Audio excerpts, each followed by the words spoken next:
Welcome to Real Estate Coaching Radio, America's #1 trusted resource for realtors who demand authentic, real-time coaching.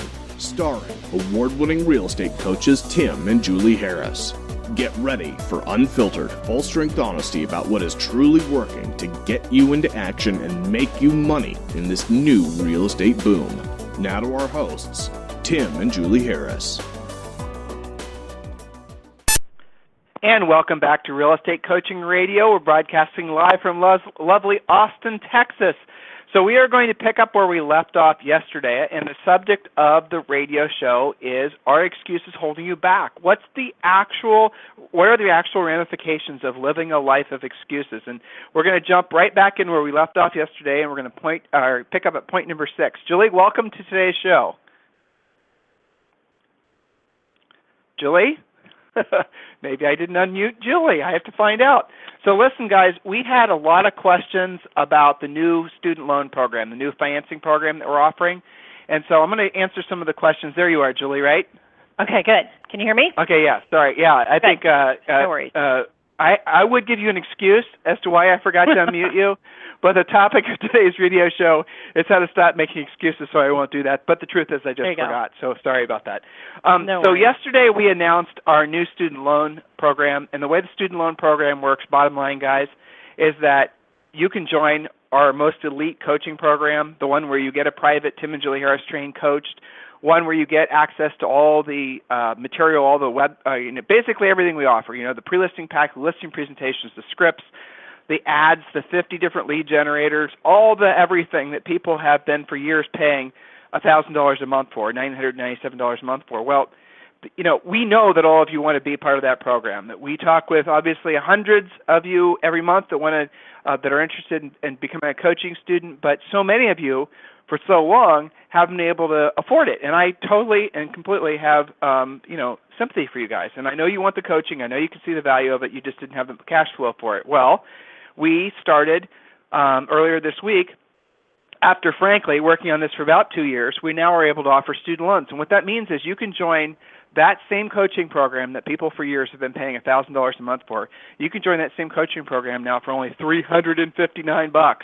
Okay? Now, it's a student loan. You have to apply. There's like 6 questions on the website, and once you're approved, basically, that's it. So the way it works, again, is it's the same coaching program that people have been for years paying $1,000 a month for. It is our elite one-on-one coaching program that you can participate in starting immediately for just $359. Now, you don't have to use our student loan program. It's up to you. It's your decision, but I think most of you will because obviously it saves you a lot of money. Now, it is a student loan. You will have to pay it back, but there's no, you can read about the nature of the student loan on the website. It's pretty straightforward. It is what it is. So there you go. No more excuses. Join the coaching program immediately. Go to the website, timandjulieharris.com, and you can apply yourself online.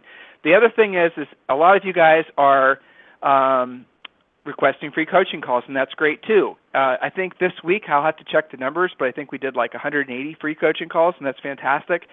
If there's any, we're adding 3 coaches to the free coaching call staff, so they're going to be available. So literally, if you request a free coaching call at freecoachingcallsforagents.com, normally you can have your free coaching call the next day or the day after that because we've added capacity. So there it is again.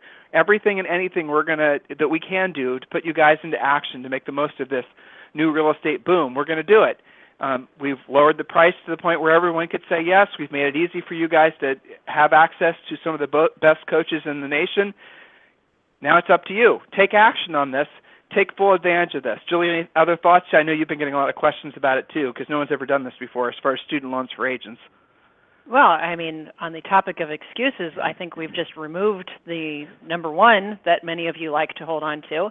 And the question comes down to, if you had a coach every week holding you accountable and keeping the train on the tracks and making sure that you didn't just learn stuff, but you implemented what you were learning, how much more money would you be making? That's the real question. Yeah, that is the real question. And, I can understand, like before, I can understand why some of you wouldn't necessarily have the cash flow to be able to afford one-on-one coaching. I get it. Totally makes sense to me. But now that excuse, you guys are paying more on average for Zillow leads per month. I mean, let's get real here. what you're going to get for $359 a month is phenomenal. And obviously, we're extremely excited about it because it puts us in a position to be able to help thousands more of you than we normally would be able to, for the fact that obviously, the price has come down. So when you finance, it's $359 a month.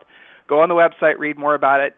If you have any questions, obviously you can send us an email or chat us, or when you request a free coaching call at freecoachingcallsforagents.com, you can also ask the coach any questions that you might have. All right, enough about that. Julie, let's just jump right back in. Point number 6. Yes, excuse number 6. In fact, quote, I can't change. Well, what does this excuse really mean? It means that you lack motivation and reason to change. Moreover, this suggests that you lack emotional pain that would help you to accelerate that change. So when it comes to our motives and our desires, we're always pulled forward by the desire for pleasure or pushed forward by the desire to avoid pain. This is really a big topic that we cover with our coaches, as a matter of fact, in terms of motivating you guys. If you don't believe that you can change, the reason for this is that you simply haven't associated enough pain to not changing. But once you begin to look at all of the dire consequences that will result from not making a change, then you'll soon realize that the motivation was always there. So ask yourself, and these are questions that you guys should be writing down and taking seriously. Ask yourself, if I don't make this change, how will this affect my life in the weeks, months, and years ahead? What am I likely to miss out on? How am I going to feel? How is this going to affect my relationships with others? How might this actually affect my health? How will this affect my career prospects? And what other negative consequences could result from not making this change? So Tim, let's stop here just for a second, because you and I talk about this a lot, that many agents, and a lot of people just in life in general, you would think that being motivated by pleasure and moving forward and making more money so you can do more cool stuff with your family and for yourself, you'd think that that'd be enough for people. But in fact, we find oftentimes it's that fear of loss that is the true motivator. What would you say about that? I mean, it's kind of counterintuitive, isn't it? It is, because the funny thing is, if you were to go into a group of people and you were to ask them, are they motivated by the carrot or the stick? I'm asking all of you listeners, right? Almost 100,000 of you guys, regular listeners. I'm asking you, in your opinion, are you motivated by the carrot or the stick? All of you are going to say the carrot, right? Because none of us want to admit that we're motivated by the stick. But I'll suggest to you that in all reality, it's neither the carrot nor the stick that motivates you. It's losing something you already have. And I'll give you an example. This is an easy one to understand, so I'll just give this one to you. An overweight person, someone who's not just a little bit overweight, but someone who's really overweight, who's been trying, and if you guys were to see me, I'm doing the trying thing, in quotes. They're trying and have been trying, right, air quotes, thank you, to lose weight their entire lives. They have always had all kinds of excuses why they couldn't do it, always had all kinds of excuses why, that'll never happen for them. They have medical problems. It's a drug interaction. They're big boned, right, whatever. So they've always had an excuse. But they go to the doctor, and the doctor says, okay, I know you've been overweight, a lot overweight your entire life, but here's what's going to happen. If you don't lose weight now, you're going to develop diabetes, and then I'm going to have to cut off your toes, then your foot, then your leg, and then you get the point. Then miraculously, the person who was never quite motivated or always had a great excuse not to lose weight is able to lose weight, and they're, at such a rate that the doctors are almost scared. How is this even possible? Because what happened was, it's like they weren't motivated by the idea of being healthier or the idea of looking better or feeling better. So that would be moving towards the carrot, right? Or they weren't even motivated by the stick of, well, maybe they've tried before, and if you don't go to the gym every day, it's going to this or that. That's the stick. What they were motivated by was losing something that they already had. In this case, it was literally their appendages. In life, in general, if you want to really evoke a strong feeling of motivation in yourself, that's the secret. Don't try to, the idea of moving towards a goal, that's nice, but the idea of losing something that you already have is ultimately going to be the best motivator. This is research that's been done in the past 5 years by leading universities that we're sharing with you. I originally read this, by the way, in Psychology Today when I'm sharing with all of you guys, and then Julie and I have subsequently read several books about this because obviously we want to get better at motivating people. We want to train our coaches to get better at motivating people. So it's not the carrot or the stick. It's actually losing something that you already have. So, Jules, what's the next point? All right. So when you're thinking about that, ask yourself, well, how will you feel when you do make the change? How will my life improve? You know, you've got the both sides of that, right? So what happens if I don't? What happens if I do? So let's move on to excuse number 7. I'm afraid to fail. Well, what does this really mean? It means that you lack understanding, confidence, knowledge, and experience. Anthony Robbins once said that fear is nothing more than false evidence appearing real. If you use the letters in fear, F-E-A-R, false evidence appearing real. It's our perspective of fear that frightens us and prevents us from moving forward. However, once we gain knowledge and understanding about the thing that we fear, then that's the moment that we build enough confidence to move forward and gain that experience. So subsequently, with enough, quote, experience under our belt, we develop even greater self-confidence that will propel us through our fears and towards the attainment of our goals and objectives. So consider that the road to success is always paved with obstacles, challenges, and problems. Along this path, everyone makes mistakes. However, those who fail are those who simply give up and excuse their life away. So persist, persevere, and resist the temptation to give in to your excuses. Gain the necessary knowledge, understanding, and experience, and slowly but surely your self-confidence will propel you past your fears and towards your goals and objectives. So Tim, really what we're talking about, this fear of failing, it's the lack of confidence and lack of experience, and really that's the same thing. I was just talking to one of our great agents in Texas, and she's working on learning to do things like door knock and open houses, get in front of people, have the confidence to talk about real estate. Well, every open house she does, every door knocking session she does, she's building that confidence so that excuse that she had, well, I'm afraid to fail, I don't have the knowledge, I don't have the confidence, I don't have the understanding of what I'm trying to do, that's melting away with every new contact that she makes. Every time she opens her mouth about real estate, it's getting easier and easier. And I'm really proud of her for getting rid of that excuse and being brave enough to get herself out there. I think you know who I'm talking about because you're coaching her husband, so we'll leave their names out. Anyway. I was transferred to one of our other coaches. But yes, so you are also touching on the fact that the confidence comes from the action, it comes from the actual doing, versus the confidence coming from, say, for example, more studying or more listening. So that's the key, guys. Exactly. The action, even if you are holding yourself back. Actually, it's the next point, so I won't read it. So go ahead, Julie. Okay, so excuse du jour, number 8. It's not the right time. Oh, my gosh. You and I had $1 for every time we heard that one, right? It's just not the right time. Well, it means that you lack perspective, information, and resources. Sometimes it's actually not the right time to take action. However, more often than not, it's just a lame excuse that should indicate your lack of perspective, or you simply don't have the necessary resources to deal with the circumstances at hand. Therefore, your first objective is to acquire the necessary resources, i.e., have a coach holding you accountable to actually taking action that'll help you attain your desired outcome. So once those resources are in place, you might still need to gather more information about your predicament, which will help you to transform your perspective. The moment these items are checked off your list, you'll find that the right time is always now. What's the NLP sentence, Tim? When is now the right time to get into action? Yeah, right. You have to. It's so, Julie. When is now the right time to get into action? So you're embedding the command, but you can do that for yourself too, right? You can actually, kind of motivate yourself. Right, self-coaching. But right, that's a really important point. But that does go back to the whole idea of taking action. If a lot of folks, not just agents. I mean, this is true with everyone in life, really. They make the mistake of getting ready to get started for too long, or they basically, so that's kind of, the same idea, or they essentially are waiting for the stars to align, or they're waiting for the big eagle to fly over, or they're waiting for fill in the blank. In other words, everything's just not perfect yet. Well, there's a great, I think it was Marissa Mayer, right? The gal who runs, I think it's Facebook, or maybe it's Yahoo. It doesn't matter. She had something great. She said, perfect is the enemy of done.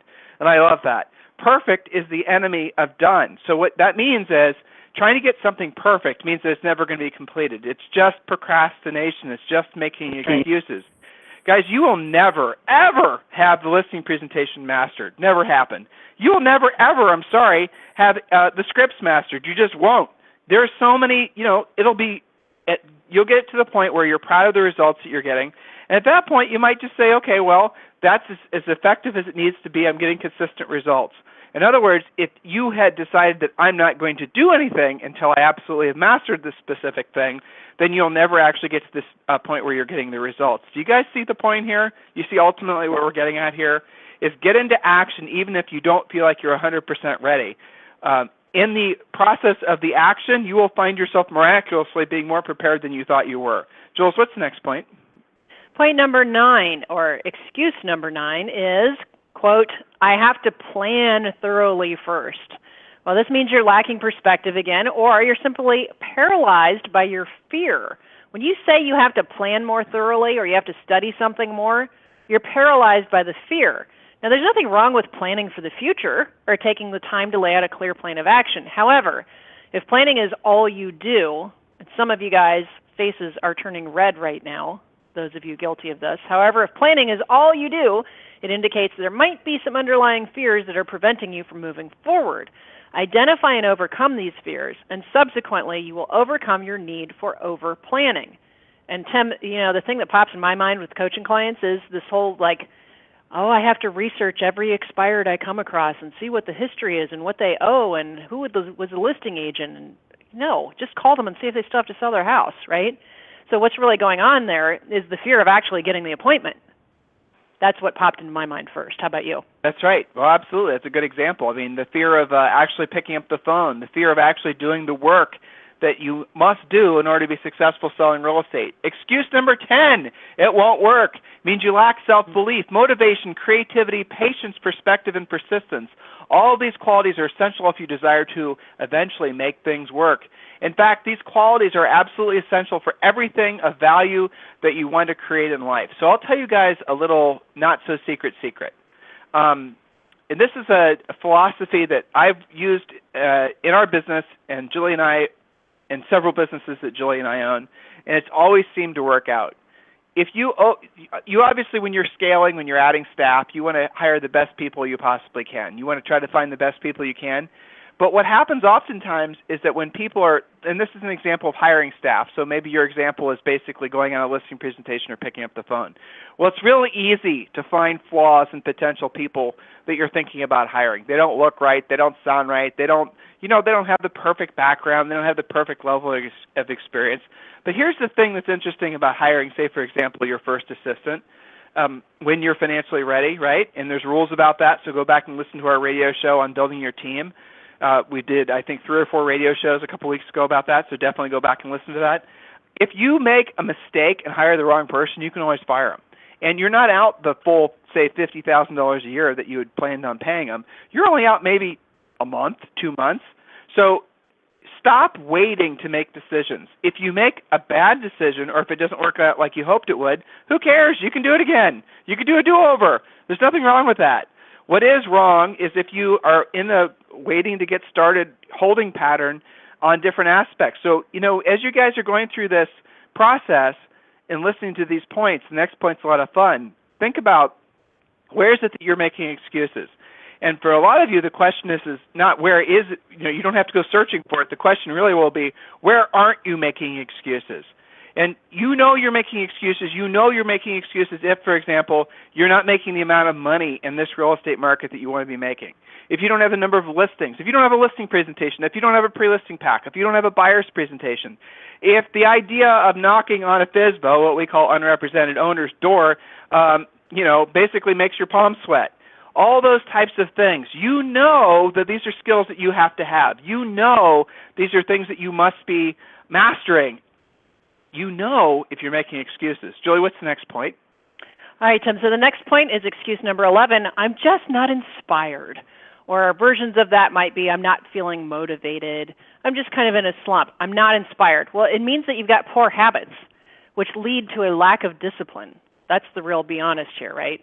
So have a real good think with yourself about what kinds of habits you indulge in on a daily basis and about your typical routine, if you have one, and the rituals you partake in throughout the day. more often than not, you'll find that finding inspiration isn't a problem if you simply take the time to transform how you go about your day. So this really is a time management conversation. So, for instance, a lack of sleep could be causing you to feel tired, which leads to a lack of inspiration.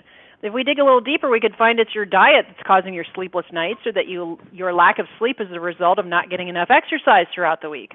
Moreover, maybe you're simply not getting enough exercise because you're working longer hours than usual and therefore don't have the time to allocate for exercise. There are many habits and scenarios that could be brought forth here. However, the important thing to remember is that a lack of inspiration is often due to many interrelated factors that at first might seem unrelated. However, the deeper we dig, the more patterns we find, and the more patterns we find, the more likely we are to identify where that lack of inspiration stems from.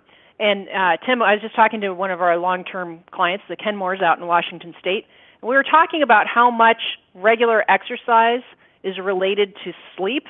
Lance had just read a book that was talking about the requirement for a minimum of 7 hours of sleep every night.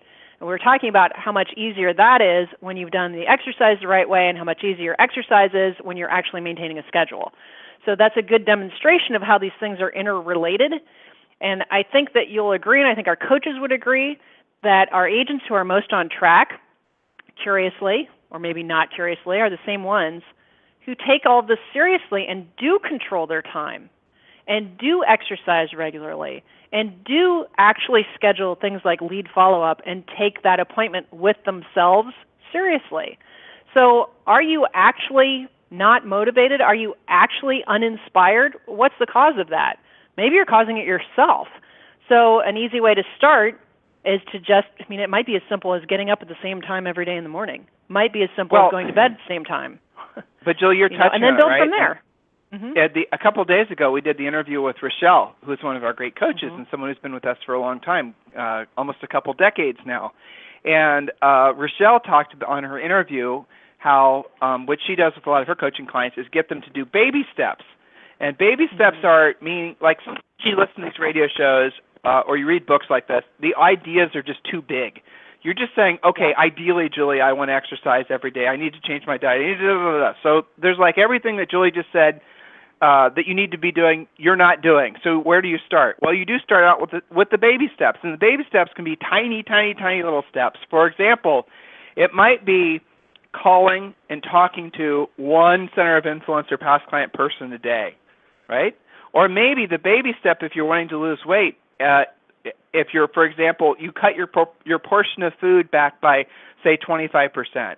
Or if you know you're drinking too much, you will maybe eliminate alcohol during the week and maybe just limit yourself to one glass of wine per night on Saturday and Sunday. Whatever it is, right? You have to be thinking in terms of small steps. And then what happens, guys, is that once you take a bunch of small little steps, exercise, you haven't been exercising, your body's beginning to feel really lethargic, your muscles are hurting, your joints are hurting. Well, how about this? Just go walk a half mile. Just go walk a half mile. Or go swimming, or do something that's going to require amount of effort that you almost say, oh my gosh, Tim, I could do that, no problem. Well, go do it. And then what happens is that after you've done enough of these small little baby steps, you will see yourself in action moving towards the goals. And then what happens, generally speaking, is you almost have like an avalanche of results, because your body is in motion. You'll see your mind and your thoughts will follow. So as you're going on your mile or half mile walk every day, you're going to listen to maybe this radio show or something else that inspires you. And then all of a sudden, your body is in action, your mind is in action, you're changing slightly your diet. And then all these little tiny baby steps very quickly make monumental changes. For the most part, most of you guys can get massive results in your life if you just change like 10% of everything that you're doing. 10% more exercise, 10% more effort doing the things that matter in terms of lead generation stuff, 10% more pre-qualification, 10% more of all the little things that are important in your life that get you the greatest results. It's not 100% for most of you. It's just 10%. So it is life and success, and ever-increasing success really is about the baby steps. It's about the small steps, knowing what you know about yourself, knowing where you're making excuses for yourself right now, some of you are going to feel overwhelmed, and I can feel it. I know I can actually, as Julie and I are on this radio show, I can feel the stress that some of you guys are manifesting right now. Let that go. That's not the point of this. The point of this is for you to realize that you can stop making the excuses and you can get out of your life everything and even more that you could possibly dream of. But it does start 100% with the actions that you choose to take. Julie, what is the next point? All right, so now we're moving on to what to do about this. And I feel this turning into another radio show because this is so important for these guys. But let's get started on eliminating your excuses forever. So I think we've talked about what the typical excuses du jour are. How do you actually eliminate them? Well, we discussed specific types of excuses and presented some ideas on how to eradicate them using some great coaching examples from your colleagues, people just like you. Within this next section, we're going to talk about some general ideas, suggestions, techniques that you can all use to eliminate excuses forever. So before we dig into that, it's important to understand that excuses lead to stagnation and a life of regrets. Success in any field of endeavor requires a period of discomfort where we must venture into unfamiliar territories, never knowing what to expect. So this is the little bridge to the next section, Tim, where they've got to actually accept the fact that dealing with this might make them a little uncomfortable. What are your thoughts about that? Yeah, be uncomfortable. It's fun. All right, so go ahead, Julie. We only have a few minutes left. Let's get through at least a couple of these points, okay? Yeah, so what do you start with? Well, let's start by avoid making comparisons. So making comparisons between yourself and others often makes you feel disheartened if you're unable to live up to other people's standards and achievements.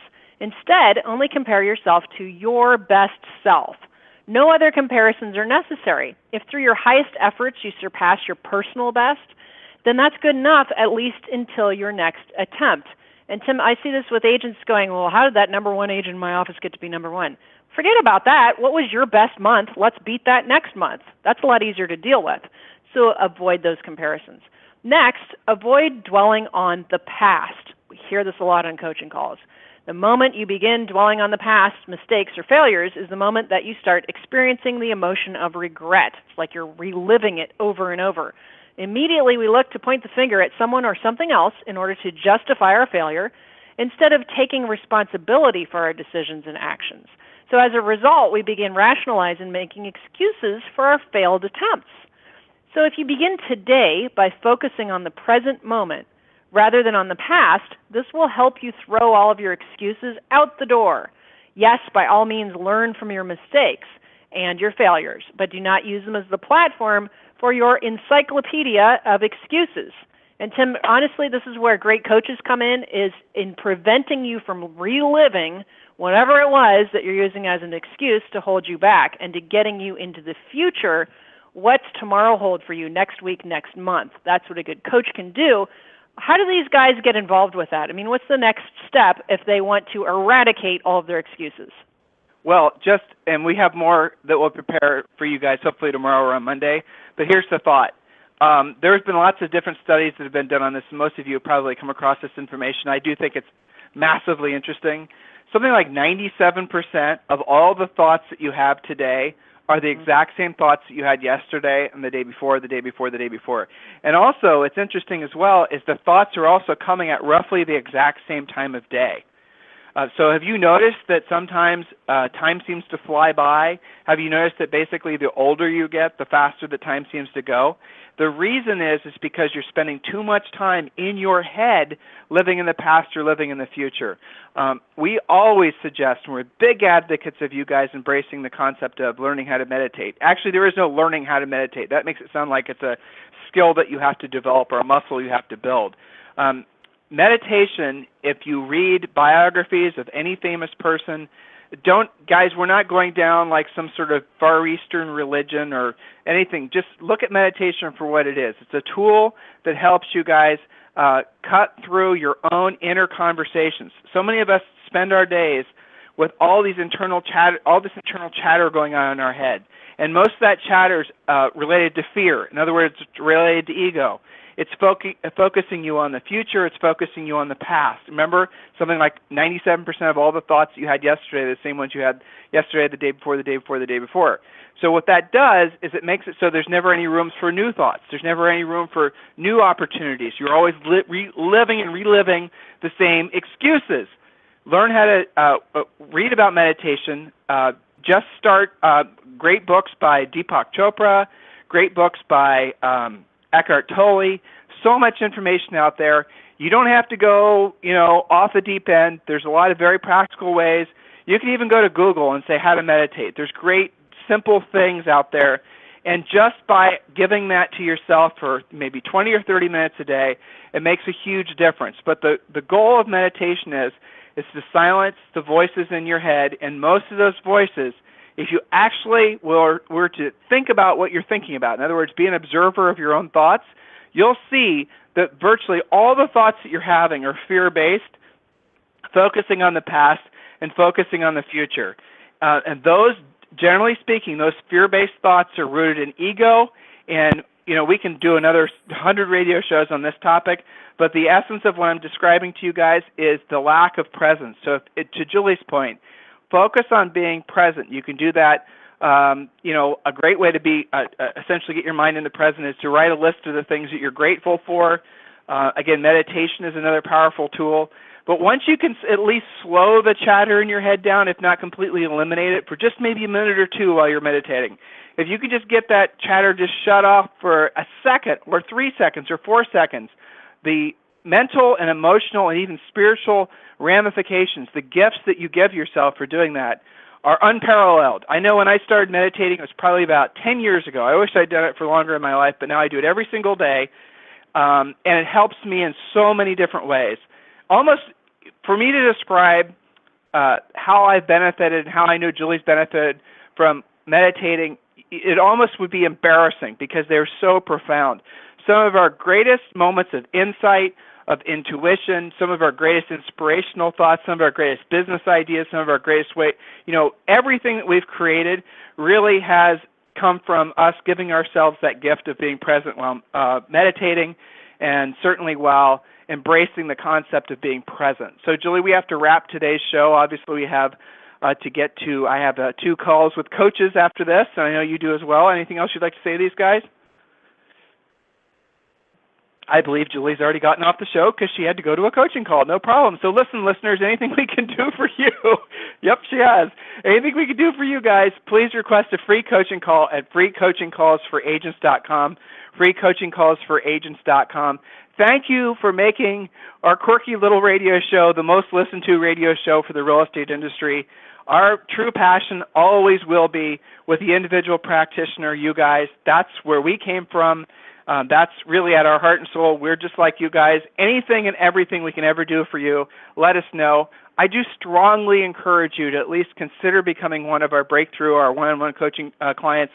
Look into the financing. Look into the student loans. If it's for you, great. It means you can enroll today at only $359, and I'm pretty sure for the most part you guys won't have a payment for the next 30 to 45 days. But that will give you instant access to the highest level coaching that we offer. I'm very excited to be able to offer the financing, something we've been working on for 2 years. Go to the website, timandjulieharris.com. There's also a link in today's show description. And I'm not sure if we're going to be able to offer this for months or for years, but I do know that those of you who are taking action on it now are literally going to have your own private one-on-one coach within a day or so. So take action on this, guys. Anytime you need us for anything, please reach out and have a fantastic day. And we'll talk with you on the radio tomorrow. This program has been a presentation by Tim and Julie Harris, Real Estate Coaching. For more information on our real estate coaching and training programs, visit our website at timandjulieharris.com. Remember to tune in weekdays at noon for upcoming shows, and until next time, thank you for listening to Real Estate Coaching Radio with Tim and Julie Harris.